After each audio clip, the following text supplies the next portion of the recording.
Amin. Boleh katakan kanan kiri saudara, kamu luar biasa malam hari ini. Puji Tuhan. Baik Bapak Ibu Saudara, malam hari ini tadi sudah dikatakan oleh worship leader bahwa kita sudah melewati pertengahan dari tahun 2025.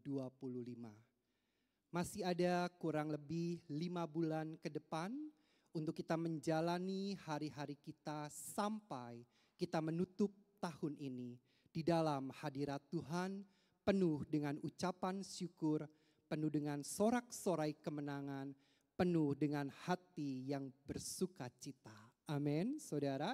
Dan malam hari ini kita akan belajar satu kebenaran firman Tuhan tentang berserah atau menyerah. Atau terserah, saudara. Saudara mau berserah, mau menyerah, atau terserah, saudara. Menyerah, saudara. Hands up, saudara ya. Sudah angkat tangan, give up, saudara. Sudah tidak tahu apa yang harus dilakukan lagi. Tapi percaya ketika kita berserah, ada jalan-jalan Tuhan yang ditunjukkan bagi hidup kita. Amin. Mari Bapak Ibu Saudara, kita akan melihat terlebih dahulu apa yang dimaksud dengan berserah dan menyerah, saudara. Maaf, di dalam bahasa Inggris, saudara, itu ada kata give up dan ada kata surrender, saudara. Kalau saudara berkata I give up, berarti saya sudah tidak tahu apa yang harus saya lakukan, sudahlah terserah maunya gimana. Saya tidak lagi mau tahu apa yang akan terjadi, semua sudah saya lepas. Kata give up itu sebenarnya punya konotasi negatif, saudara. Karena dikatakan menyerah di sisi lain itu seringkali diartikan sebagai satu tindakan putus asa. Kita sudah desperate, saudara. Terhimpit dalam satu keadaan dan kita tidak tahu lagi apa yang harus kita lakukan. Desperate sekali hidup kita. Ke kanan salah, ke kiri salah, maju kena, mundur kena, ke bawah mentok, saudara. Jadi sudah tidak tahu apa yang harus dilakukan lagi. Kita sudah sangat menderita. Ada orang katakan bagai makan buah semangka, saudara. Bukan ya saudara ya. Bagai makan buah simala. Enggak ada, saya cari di kamus enggak ada buah apa itu simalakama, enggak ada. Sama kalau saudara berkata di negeri antah berantah, enggak ada di peta saudara. Negeri antah berantah tuh di mana enggak ada di peta. Itu cuma sekedar kiasan saudara ya. Nah saudara dikatakan bahwa seringkali kata menyerah diartikan sebagai tindakan putus asa, menyerah pada keadaan, dan melepaskan pengharapan. Ini yang berbahaya. Ketika orang sudah tidak berpengharapan, saudara, maka hidupnya tidak ada lagi tujuan, saudara. Ketika kita kehilangan pengharapan dalam hidup kita, kita sudah tidak punya destiny dalam hidup kita. Padahal Tuhan punya purpose dalam hidup kita. Tuhan punya tujuan dalam hidup kita. Tuhan punya destiny dalam hidup kita. Tapi ketika kita menyerah, pengharapan ini hilang, saudara. Tetapi ketika kita berserah, saudara, kita mempercayakan diri sepenuhnya kepada kehendak Tuhan. Amin. Artinya kita benar-benar mempercayakan, kita sungguh-sungguh menaruhkan segenap keberadaan hidup kita itu kepada kehendaknya Tuhan. Biarlah kehendakmu yang jadi, bukan kehendakku. Itu doa Tuhan Yesus, saudara. Jadi kalau kita berdoa, kita harus berkata, biarlah kehendak Tuhan yang jadi, bukan kehendak yang jadi. Itu tandanya kita berserah di hadapan Tuhan Yesus. Bukan kita menyerah, saudara. Karena apa? Di dalam kata berserah, kita menerima segala sesuatu yang terjadi dalam hidup ini sebagai bagian dari rencananya, dan kita terus berjuang dengan iman. Ini luar biasa. Kita terus berjuang sampai akhir garis hidup kita dengan iman. Dalam kata menyerah tidak ada, justru kehilangan pengharapan. Orang meninggal bukan hanya karena penyakit, saudara. Kemarin ada orang mau bunuh diri ya saudara ya. Lihat gak saudara? Di Pekalipan saudara. Sudah naik ke rooftop saudara. Tinggal lompat. Kenapa orang mau bunuh diri? Belum tentu dia kekurangan. Tapi karena tidak ada pengharapan. Ketika pengharapan itu hilang dalam hidup kita, kita kehilangan tujuan hidup. Enggak ada tujuan hidup. Senin sampai Minggu, balik lagi ke Senin. Januari sampai Desember, balik lagi ke Januari. Hidupnya seperti itu saja. Tidak punya pengharapan. Yang kelihatan adalah perkataannya, saudara. Setiap perkataan orang tidak berpengharapan itu mencerminkan keputusasaan, kekecewaan, dan kepahitan. Ini orang yang tidak berpengharapan, saudara. Dia selalu tidak puas dengan keadaan, dia tidak puas dengan orang lain, dia tidak puas dengan dirinya sendiri. Karena dia tidak punya pengharapan. Dia tidak masuk mengikuti pada kehendak dan rencananya Tuhan. Tinggal bagian kita. Kita memilih untuk berserah kepada Tuhan atau kita memilih untuk menyerah dalam hidup ini, atau yang paling tragis adalah terserah saja. Saudara bingung kan kalau ditanya mau makan apa yang hari ini? Terserah. Dimasakin ini salah, kagak dimasakin salah, dibikinin ini salah, kagak dibikinin diomelin, ditanya mau makan apa ya kalau terserah jangan komplain saudara ya. Namanya juga terserah ya, suka-sukalah yang mau masak gitu saudara ya gitu. Hati-hati ketika kita berkata saya sih hidup seperti air mengalir, hanyut saudara. Jangan pernah punya pedoman hidup seperti itu. Air mengalir akhirnya ke laut. Di laut itu luas, kita tidak tahu arah. Kita tidak punya pengharapan. Kita tidak punya sauh untuk kita meletakkan pengharapan kita. Hidup jangan macam-macam ya saudara ya. Jadi kita harus berserah kepada Tuhan Yesus. Jangan kepada yang lain saudara. Berserah hanya kepada Tuhan Yesus. Ikuti kehendaknya, masuk dalam rencananya, dan berjuanglah dengan iman saudara. Iman ini sesuatu yang luar biasa.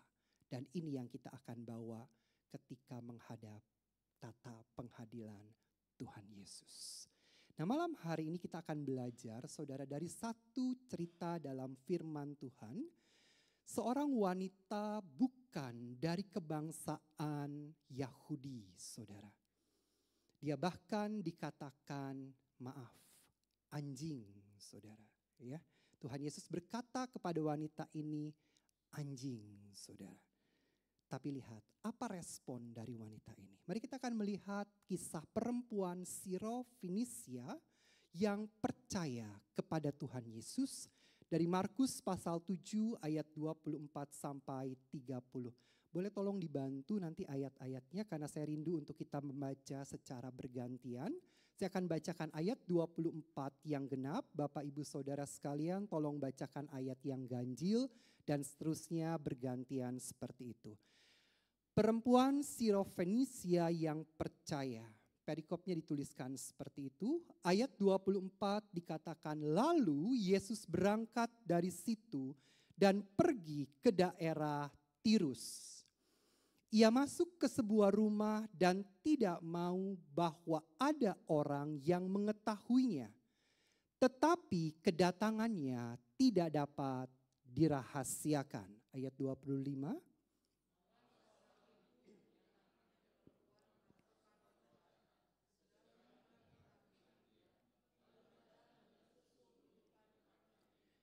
Perempuan itu seorang Yunani, perhatikan baik saudara. Perempuan itu seorang Yunani bangsa Siro-Finisia.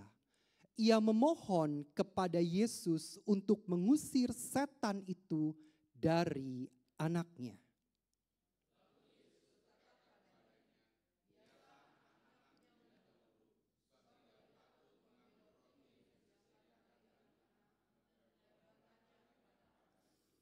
Tetapi perempuan itu menjawab, ayat 28, benar Tuhan, tetapi anjing yang di bawah meja juga makan remah-remah yang dijatuhkan anak-anak.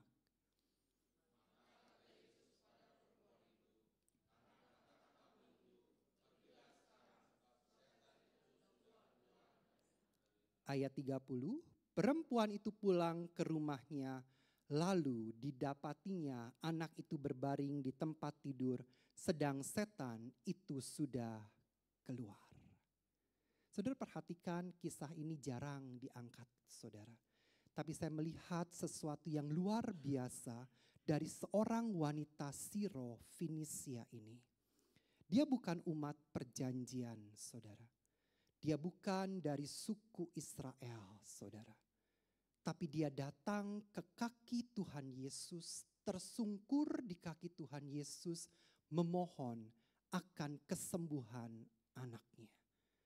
Karena kalau orang dirasuk setan terus-menerus, itu yang lama-lama rusak itu jiwanya, saudara. Bisa sampai, maaf, gila, saudara. Karena dia merusak, saudara.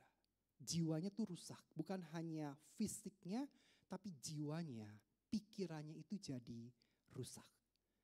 Nah wanita ini datang ke kaki Tuhan Yesus, dia memohon kepada Tuhan. Untuk Tuhan boleh menyembuhkan, melepaskan anaknya daripada kuasa setan ini. Daripada kuasa si jahat saudara. Nah Bapak Ibu Saudara perhatikan dengan baik, di ayat ke-26 dikatakan, perempuan itu seorang Yunani, bangsa Siro-Finisia. Ia memohon kepada Yesus untuk mengusir setan itu dari anaknya. Lalu perhatikan apa jawab Tuhan Yesus. Lalu Yesus berkata kepadanya. Kalau saudara punya Alkitab di handphone atau di gadget saudara itu ditulis dengan warna merah. Itu perkataan Tuhan Yesus saudara ya. Lalu Yesus berkata kepadanya, biarlah anak-anak kenyang dahulu. Jadi biarlah anak-anak itu kenyang dahulu. Karena apa?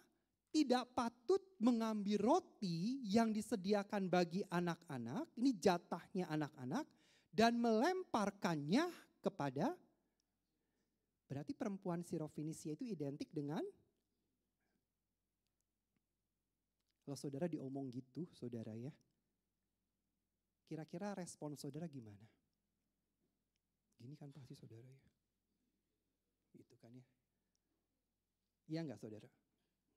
Awas gitu ya. Pasti responnya begitu. Tapi perhatikan.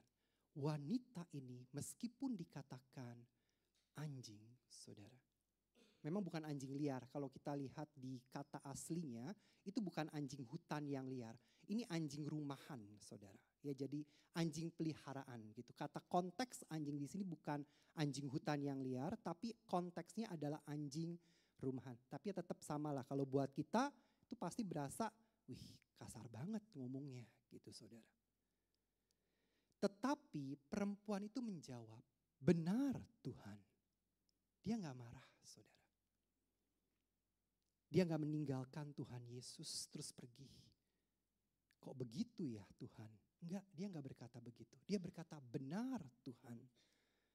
Tetapi anjing yang di bawah meja juga itu makan remah-remah yang dijatuhkan anak-anak. Lihat Tuhan berkata apa?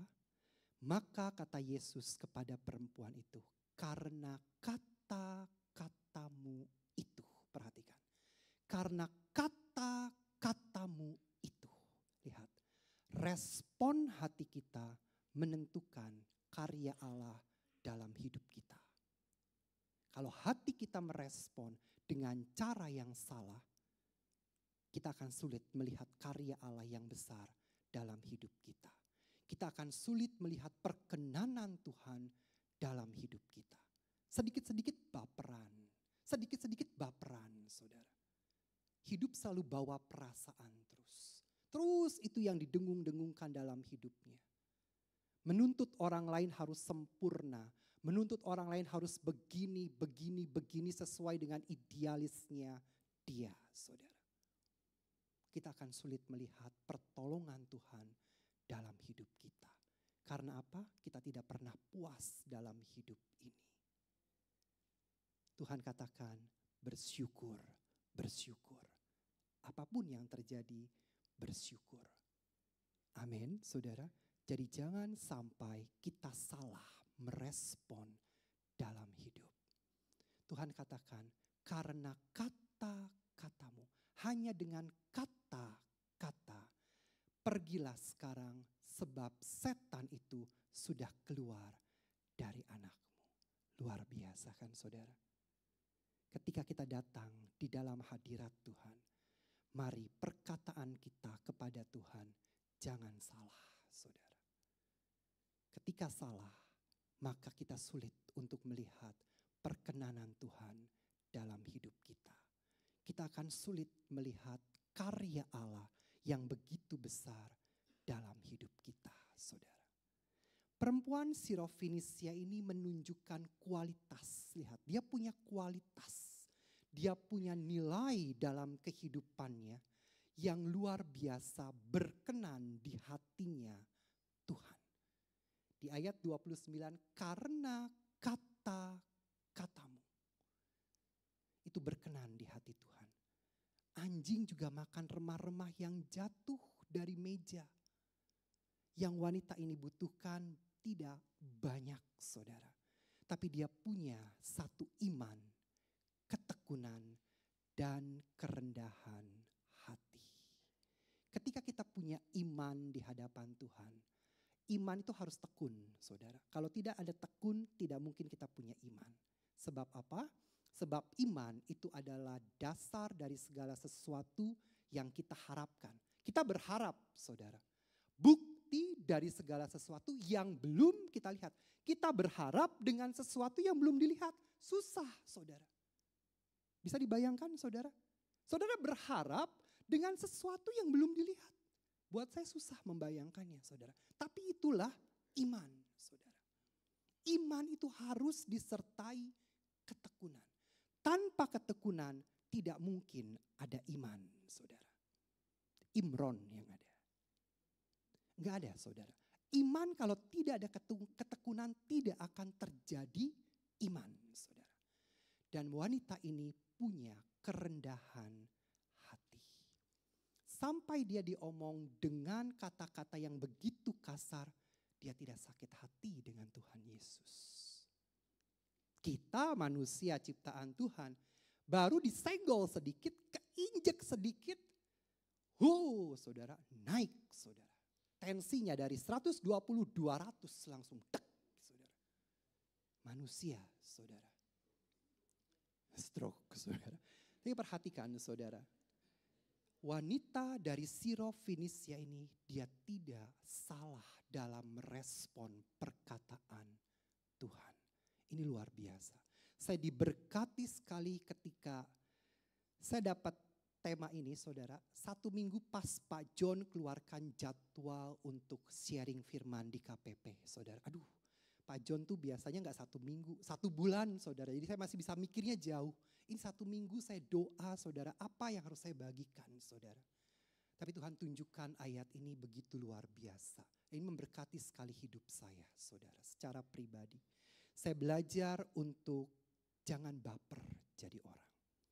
Kita harus punya iman, punya ketekunan, dan punya kerendahan hati. Lebih lagi di hadapan Tuhan.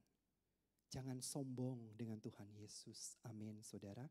Dia yang mencipta langit bumi. Kaki tumpuan kakinya, bumi tumpuan kakinya, langit itu tahtanya.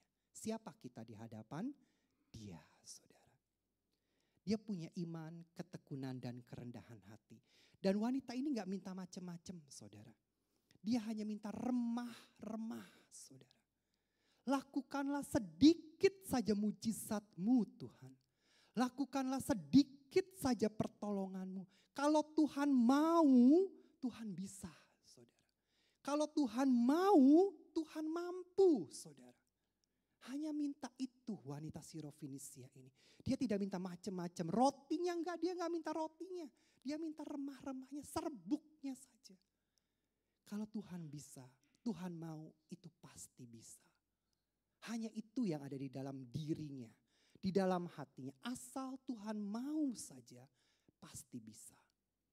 Saudara ingat kisah wanita yang pendarahan 12 tahun? Dia juga berkata, asal ku jamah saja ujung jubahnya, aku akan sembuh. Dia gak minta berhadapan dengan Tuhan, tidak. Dia tidak minta ditumpangi tangan dengan Tuhan Yesus, juga tidak, saudara.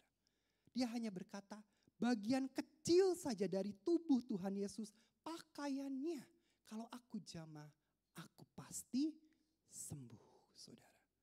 Dan wanita Sirofenisia ini hanya minta remah-remah. Perempuan itu percaya hanya itulah yang dibutuhkan untuk menyembuhkan anaknya yang kerasukan setan. Dan hati Tuhan Yesus tergerak untuk menyembuhkan anak perempuannya. Karena yang pertama, dia punya iman, saudara. Mari kita akan melihat satu ayat dari Ibrani pasal 11 ayat 6. Mengapa iman ini begitu penting dalam hidup kita? Boleh dibantu dari multimedia? Ibrani pasal 11 ayat yang ke-6. Kita baca sama-sama saudara ya, supaya ini menjadi rema dalam hidup kita. 2, 3. Tetapi tanpa iman tidak mungkin orang berkenan kepada Allah. Sebab barang siapa berpaling kepada Allah, ia harus percaya bahwa Allah ada. Dan bahwa Allah memberi upah kepada orang yang sungguh-sungguh. Sebentar, tahan dulu.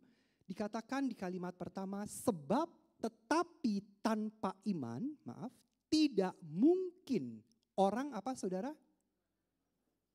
Jadi kalau kita mau berkenan kepada Allah, kita harus punya iman.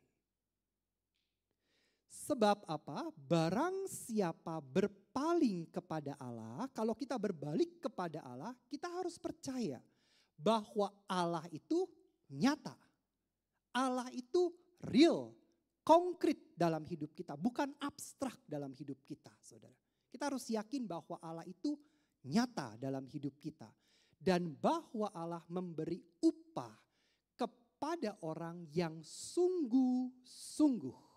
Perhatikan, sungguh-sungguh. Bukan yang asal-asalan, yang bukan sekedarnya mencari dia, saudara. Porsi sungguh-sungguh ini kan kita nggak tahu nih, saudara.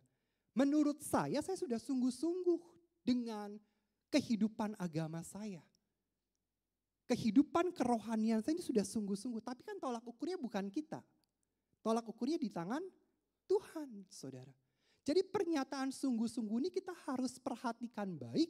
Itu bukan diukur dari kita. Saya bangun pagi jam 4, saya doa, pujian, penyembahan. Saya baca firman 3 jam, saudara. Kalau Tuhan katakan, bukan hal itu yang aku inginkan. Betul aku inginkan seperti itu, tapi ada hal lain yang aku inginkan dari hidupmu. Tolak ukur sungguh-sungguh kita tidak bisa ukur dengan barometernya manusia. Jadi kita gak bisa katakan, oh dia sungguh-sungguh. Enggak, saudara. Karena itu diukur dengan Allah sendiri. Tuhan punya takarannya, saudara, untuk hidup kita. Kita tidak bisa hakimi orang lain. Kamu kurang sungguh-sungguh dalam berdoa. Enggak, saudara. Kamu sungguh-sungguh enggak. Itu bukan bagian kita. Itu bagian Tuhan yang menakar hidup kita. Kita bukan hakim, saudara. Dia yang hakim, saudara. Jadi kita tidak bisa ukur orang itu sungguh-sungguh dengan Tuhan atau tidak. Orangnya urakan kita bilang dia tidak sungguh-sungguh. Belum tentu, saudara. Orangnya baik-baik kita bilang dia sungguh-sungguh. Ya belum tentu juga, saudara. Jadi semua kembali kepada tolak ukurnya ada di tangan Tuhan. Tapi Alkitab tuliskan yang harus kita camkan baik-baik adalah yang sungguh-sungguh mencari Dia. Saudara sungguh-sungguh mencari uang, saudara. Dari pagi hingga pagi, pergi pagi, pulang petang gitu saudara ya. Saudara sungguh-sungguh, itu sungguh-sungguh sekali. Untuk apa? Untuk uang. Sesuatu yang tidak kekal. Tapi ketika sungguh-sungguh mencari Tuhan, sama tidak sungguh-sungguhnya dengan kita mencari uang. Nah gitu saudara ya, membandingkannya di hidup kita nih, kita ngukur sendiri ke hidup kita. Lebih sungguh-sungguh mana kita mengejar yang sementara atau mengejar kepada kekekalan. Itu saudara, itu iman saudara. Sebab tetapi tanpa iman orang tidak mungkin berkenan kepada Allah. Jadi kalau kita mau berkenan, kita harus punya iman, saudara. Ibrani 11 ayat 6 katakan, tetapi tanpa iman tidak mungkin orang berkenan kepada Allah. Proses iman yang kita alami itu akan membawa kepada kemajuan, saudara. Iman harus bertumbuh, saudara. Waktu lepas waktu iman kita harus bertumbuh. Jangan sampai stagnan, saudara. Membawa kepada suatu kemajuan dan pertumbuhan rohani seperti yang Kristus inginkan. Itu iman, saudara. Kita harus maju dan bertumbuh. Ayo dong bangkit imannya. Kita kan suka ngomong kayak gitu ya saudara ya. Ayo bangkitkan imanmu. Kita harus maju saudara. Kita harus bertumbuh dalam pertumbuhan rohani seperti yang Kristus inginkan. Bukan seperti yang kita inginkan. Kan maaf dulu kalau ada orang punya mobil Ferrari baru, tumpangi tangan dengan iman milik saya. Ya enak aja orang yang punya bilang ya, itu uang siapa yang beli gitu kan. Bukan begitu iman. Jangan sampai salah dalam menafsirkan iman. Iman adalah dasar dari segala sesuatu yang kita harapkan dan bukti dari segala sesuatu yang belum kita lihat. Itu adalah iman. Apa itu? Kekekalan, saudara. Kita berharap kekekalan. Kekekalan. Kita belum lihat, saudara. Dan itu yang kita harapkan. Hari-hari ini. Kalau nanti saya dipanggil pulang, itu tujuan saya adalah kekekalan, saudara. Amin, saudara. Jadi bukan kebendaan, saudara. Nah, kunci untuk kita dapat bertahan dalam iman. Yang pertama, jangan kita mendua hati. Kita bimbang, saudara. Hidup ini gak boleh bimbang. Hidup harus pasti, harus fokus. Ikut Tuhan gak boleh bimbang, saudara. Kita harus fokus ikut Tuhan, kita harus yakin ikut Tuhan. Hidup jangan sampai mendua hati. Saudara mau diduakan yang sudah punya suami, punya istri? Gak mau, saudara ya. Tuhan juga gak mau. Jangan sampai kita mendua hati.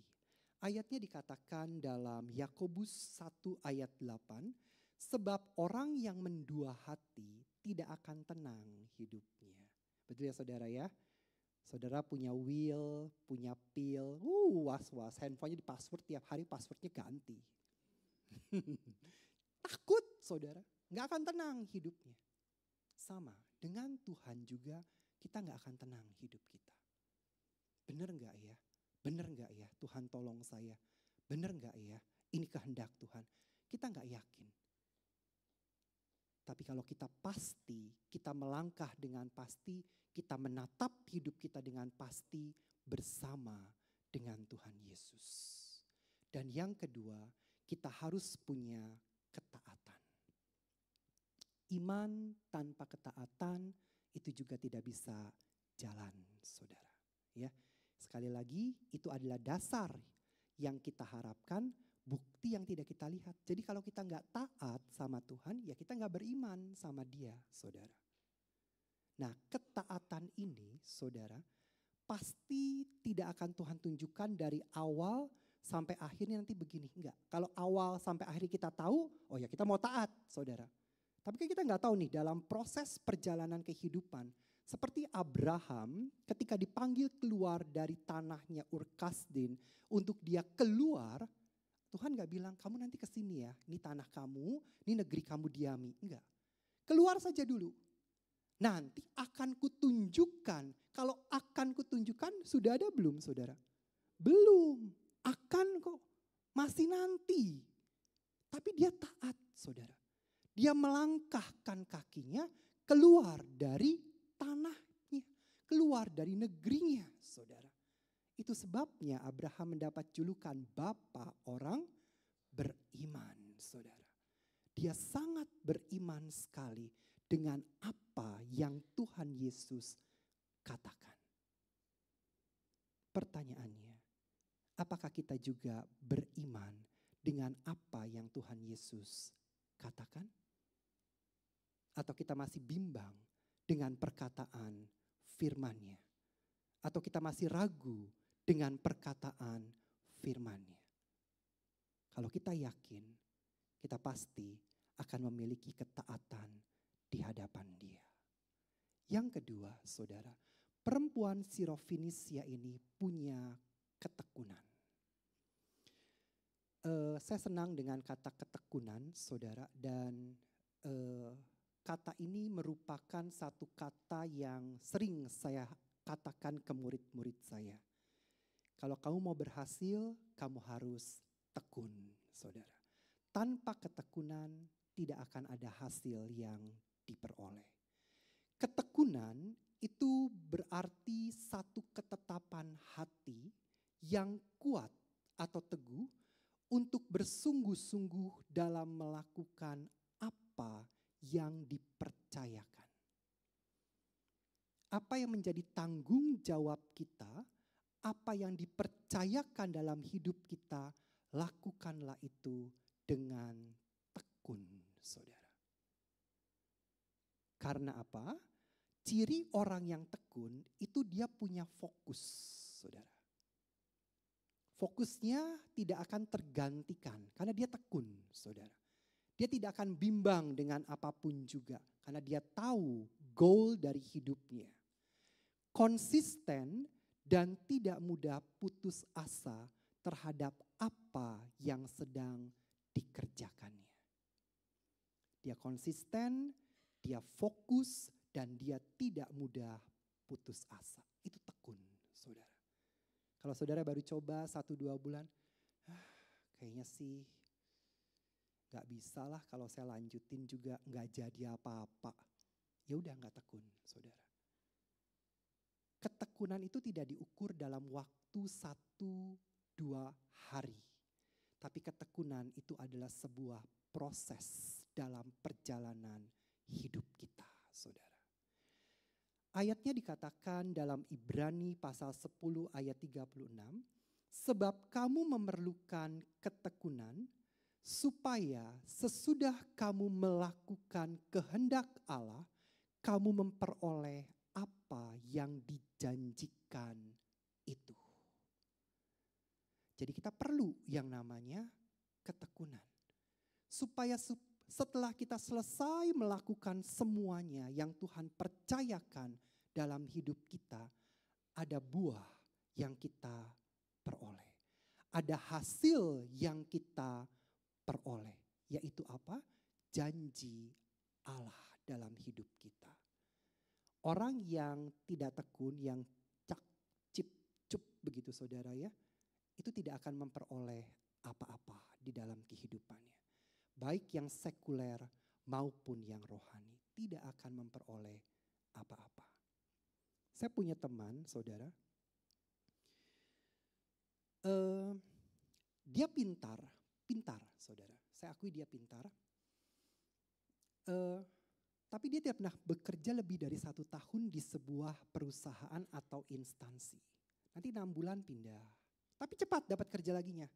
3 bulan, pindah lagi 2 bulan, pindah lagi 8 bulan, paling lama juga 1 tahun. Tapi dia banyak, jadi pengalaman kerja banyak banget. Tapi dilihat secara intensitas itu hanya 1 tahun paling lama. Dan perusahaan yang mengerti itu tidak akan mau menerima orang ini. Kenapa? Dia cap cip cup, saudara. Pindah ke sana, pindah ke sini, pindah ke sini. Sampai hari ini saya hanya pindah ke 2 tempat. Pertama saya di Jakarta 4 tahun dan hari ini saya ada di tempat di mana saya bekerja sudah 4 abad, saudara. Saya tidak pernah pindah-pindah. Ya saya selalu bilang pindah, cari kerjaan lagi yang gajinya gede gitu, saudara. Ya, gaji kan mau gede, saudara ya. Tapi buat saya bukan hanya digaji, saudara. Masalah kenyamanan itu perlu dipikirkan.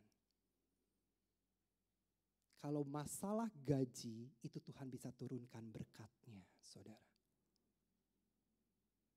Yang penting kan cukup, saudara ya. Mau beli mobil cukup uangnya, gitu kan saudara. Mau ke Israel cukup dananya, yang penting kan cukup, saudara. Betul gak saudara? Ya, gak usah berlebih, yang penting cukup. Mau ke Israel, ayo, ada dananya? Ada, gitu saudara. Jadi kita tidak perlu berlebih. Karena apa? Karena Dia yang memelihara kita. Dia yang bertanggung jawab dalam hidup kita, saudara. Jadi gak usah kejar-kejar yang bukan bagian kita. Ya. Kesetiaan, ketekunan itu Tuhan cari dalam hidup kita. Itu karakter, saudara. Itu karakter. Ya. Dan wanita Sirofenisia itu tekun dalam hidupnya. Dia punya iman, dia tidak langsung pergi ketika Tuhan Yesus berkata hal yang tidak enak didengar. Dia tetap tekun di depan Tuhan Yesus. Dia memohon, sembuhkan putriku, sembuhkan putriku. Siapa yang mau bertekun pasti nantinya akan menuai hasil, saudara. Jangan takut, kalau kita tekun dengan Tuhan, kita akan tuai hasil dalam hidup kita, saudara. Kita akan menerima janji-janjinya, saudara. Mengapa ketekunan itu penting? Ketekunan itu menimbulkan tahan uji. Mental yang tahan banting menjadi pribadi yang unggul di hadapan Tuhan. Dan bukan hanya itu saja, Roma 5 ayat 3 berkata, kita malah bermegah juga dalam kesengsaraan kita. Karena kita tahu bahwa kesengsaraan itu menimbulkan ketekunan. Dan ketekunan menimbulkan tahan uji. Dan tahan uji menimbulkan pengharapan. Orang yang berserah pasti punya pengharapan. Orang yang menyerah dia tidak punya pengharapan, saudara. Amin. Jadi kita mau di posisi mana, saudara? Berserah atau menyerah? Ya terserah saudara ya. Yang penting firman Tuhannya sudah didengar, sudah disampaikan keputusannya ya. Saya kan gak bisa paksa-paksa saudara, ayo berserah. Ya saudaranya gak mau. Ya gak bisa dipaksa kan saudara. Yang penting firman Tuhan sudah disampaikan, saudara sudah dengar, ya saudara pilih, tentukanlah keputusan yang tepat dalam hidup masing-masing, saudara. Dan yang ketiga adalah kerendahan hati. Ini luar biasa. Kerendahan hati itu berbicara bukan hanya tidak sombong, saudara. Tapi kita submit dengan Tuhan, saudara. Kita benar-benar menyerahkan seluruh keberadaan hidup kita dan mempercayakan 100% hidup kita ke dalam tangan Tuhan. Tanpa ada campur tangan lagi dari pihak-pihak manapun. Itu kerendahan hati di hadapan Tuhan. Seberapa besar ketergantungan kita dengan Dia, saudara. Kalau kita masih punya, oh tenang, saya punya backingan seorang jenderal besar di Amerika. Itu gak rendah hati, saudara. Dia masih punya backingan, saudara. Tapi ketika dia rendah hati di hadapan Tuhan, seseorang yang rendah hati, dia submit dengan Tuhan, saudara. Dia benar-benar memberikan sepenuh dirinya kepada Tuhan. Tidak ada yang lain selain Tuhan Yesus, saudara. Meskipun awalnya ditolak, saudara, wanita Sirofenesia ini tidak menyerah dan kecewa. Justru ia dengan rendah hati mengakui posisinya. Dia berkata begini, benar Tuhan, tetapi anjing juga yang di bawah meja itu makan remah-remah yang dijatuhkan anak-anak. Dia sadar, saudara. Sesadar-sadarnya orang, saudara, dia disebut seperti itu dan dia tahu posisi dia, saudara. Itu rendah hati. Kita harus tahu posisi kita di hadapan Tuhan, saudara. Siapa kita di hadapan Tuhan Yesus? Atribut kita nggak berlaku di hadapan Tuhan Yesus. Betul ya saudara ya? Saudara yang mau managing director, saudara yang mau vice president, mau assistant vice president, saudara nggak berlaku itu. Atribut kita harus ditinggalkan di hadapan Tuhan Yesus dan sadari siapa kita di hadapan Tuhan. Banyak-banyak mohon ampun di hadapan Tuhan dan hiduplah dengan rendah hati di hadapan Tuhan. Maaf saudara, rendah hati bukan dari kata-katanya, oh iya monggo, boleh silakan. Enggak saudara, rendah hati itu sikap hati.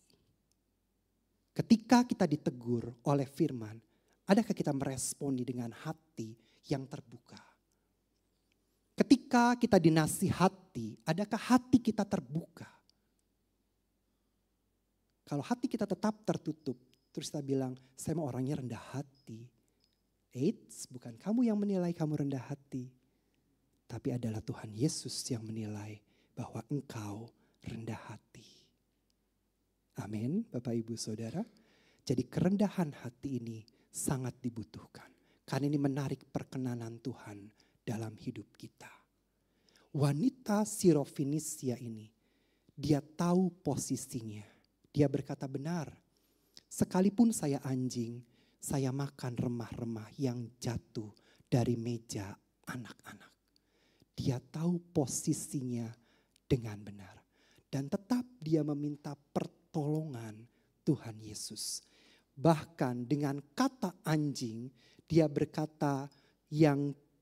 berkata bahwa remah-remah yang jatuh dari meja tuannya itu pun berguna bagi seekor anjing. Berguna bagi wanita Sirofenesia ini, saudara. Kerendahan hati disertai dengan iman dan ketekunan menggerakkan hati Tuhan untuk berbelas kasihan dalam hidup kita. Saudara menarik belas kasihan Tuhan?